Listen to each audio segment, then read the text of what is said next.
high school. Most definitely. A guy that started in both 2002 and 2003. 2-year starter. A guy that played on a deep playoff run in '02 and then played in just the one round in 2003, but different circumstances. But Damon Johnson comes in at number 77. I'm gonna let Ricardo lead it up because he's the guy that went the hardest for DL to get on this list. So Damon Johnson is a fact. At number 77. Go ahead, Ricardo. DL, like you said, was like the poster child for what came to be the norm almost.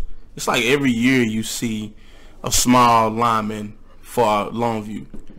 And I think he was, as far as my recollection, I know you can probably go back to 97, and I think the center was Norwood, and he was very, very small to play on that offensive line. So I don't really want to say that he was the first, but if I'm talking about my recollection and what I remember, DL was definitely one of those ones that he started the trend. Like, you can be small and you can still produce and be a great player in this program, and he proved that in 2002.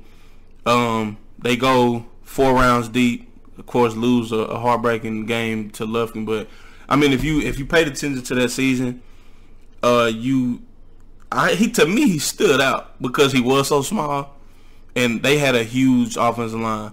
And you look over there, and he's playing left tackle, which, I mean, in any standard offensive line is probably one of the hardest positions. Yeah, I mean, you're playing. Of course, the blind side.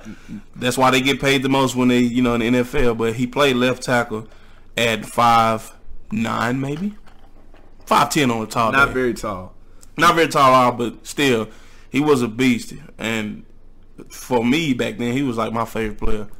Good guy too, real good guy. And watching the tape, I mean, a lot of things he reminds me of me. He reminds me of the knee. He reminds me of Tevin Ratcliffe.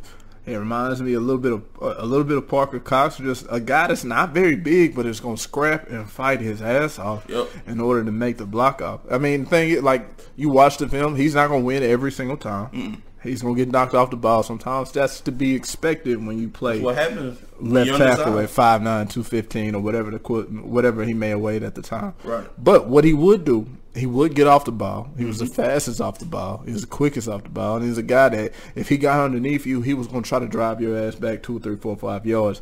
Definitely watching his film. Like, I never saw his film before you brought him up to me. And so I was like, all right, cool. Like, I'm small. I'm on the list, so whatever. You know, he can be on the list. So, but actually going back and watching film, I know why King loved him. He's a guy that could get off the ball. He would fight you. He would smoke you off the ball. He could, like, just everything that King loves about linemen.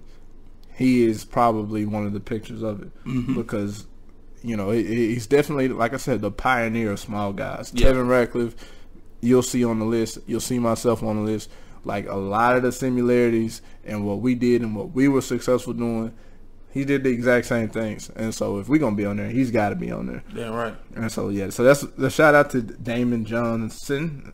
That's his name? There you go. Because DL Johnson. Guys, man. you don't understand. We've been calling him DL Jones for like 2 months, dog. We had to be drunk. Probably. At least two. But for 2 months, we've been calling him DL Jones. And I know his And it sounds so smooth, though. It sounds like, DL Jones. That's a bad motherfucker. Sounds like a comedian. DL Jones. Right. Yeah, but nah, man. So shout out to DL. Coming in here at number 77. A prime spot for a guy that played a lot of football at a position that he probably played in a very, very scrappy era. Like, you think about 2002. That's the thing, though. 2002, 2003, it's straight run heavy. Like, there's no chance to, really hide in pass protection and quick throws and RPOs like some of the linemen get to do now.